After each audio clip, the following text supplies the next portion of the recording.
I'm CeCee with IdeateTV here at the Ontario Comic-Con Revolution, and I am with the creator of the TJ Young series. Hi, how are you? Good, thank you. Let me get your full name. Antoine Bandele. Okay. Antoine, tell us about your work.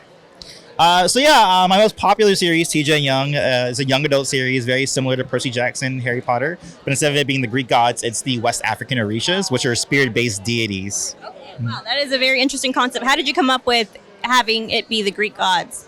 I'm sorry, not the Greek gods. Yeah. I started writing in 2016 after the 6th season of Game of Thrones. I initially was just looking for African fantasy in general. And when I found like N.K. Jemisin and like Nydia Okorafor, but they weren't exactly the books I was looking for. So I just ended up writing the book I wanted to read myself. Yeah, so you couldn't find it, so you made it yourself. Exactly. That's awesome. That's awesome. So tell us what the inspiration from the background comes from. Yeah, well, my background, my ancestry from, 400 years ago for reasons, is from Nigeria, from specifically the Yoruba people, which is where the concept of the Orishas comes from. It's their faith system. It's the deities, spirit-based deities that they believe in. And so like looking at that and growing up with Percy Jackson, I was like, oh, that'd be really cool. And then like setting the magic camp in Louisiana instead of just like in New York, kind of thing. And then like the magic school, like in Harry Potter, is going to be in Nigeria, not in Scotland. So. Okay, yeah. Now I understand. So make sure I got it right. Make sure I got it right. It's the Orishas? Orishas, yeah. Orishas. Okay, what are they capable of doing? Because we know some Greek mythology and with the gods possess the powers. What is it about the Orishas? Yeah, so they're a bit different. They're not gods. They're deities. And the reason for that is because they don't overwatch things. They are that thing. So, for example, if we're talking about Oya, which she's somewhere around here, she's right there. So Oya, she is the Orisha of wind and storms. She is wind and storm. She doesn't just overwatch winds and storms. She actually is the manifestation of that. Or Shango, he's the manifestation of lightning. Or Eshu, he's the manifestation of chaos and the crossroads and things like that. So it's more about the innate thing, the innate spirit, rather than it being like a separate god. Yeah. And TJ Young, is he the main character? Yes, he is. His older sister is supposed to be the chosen one, the promised child.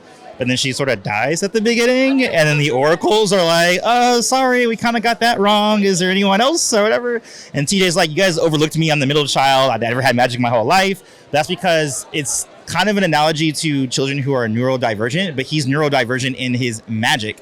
So they don't know how to teach it. They don't know even how to recognize it until he goes to this camp, and then he ends up being one of the more powerful individuals in their space.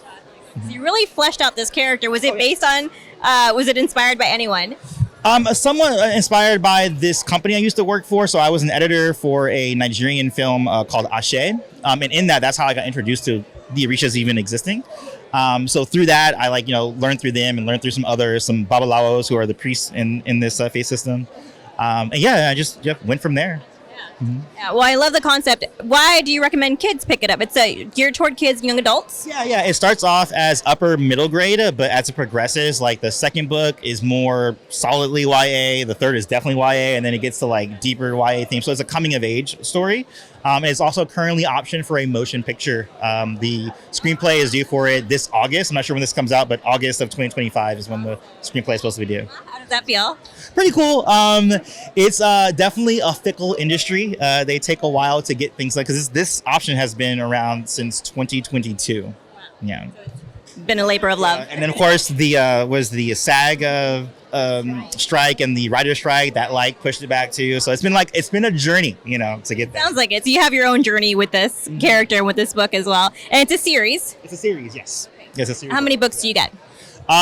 Currently it's 4 books, but it's going to be a 6-book series. Yeah. Do you already have the end in mind for your character? I do. I absolutely do have the end in mind, yes. Mm-hmm.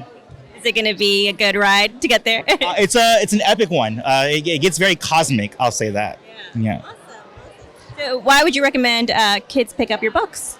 Well, in particular, one of the reasons I like writing for teens in particular, especially when I was reading as a younger child, is stories that don't talk down to teenagers, but meet them on their level. Because sometimes you have these those aren't real teenagers, that kind of thing. It's they're not talking the way that I would talk, kind of thing. So it's very much a relatable kind of teen story, Yeah. Okay, where can people find you if they want more information? Oh, anywhere, AntoineBandele.com. That's where you can find all of my, social media, like books, everything. So AntoineBandele.com.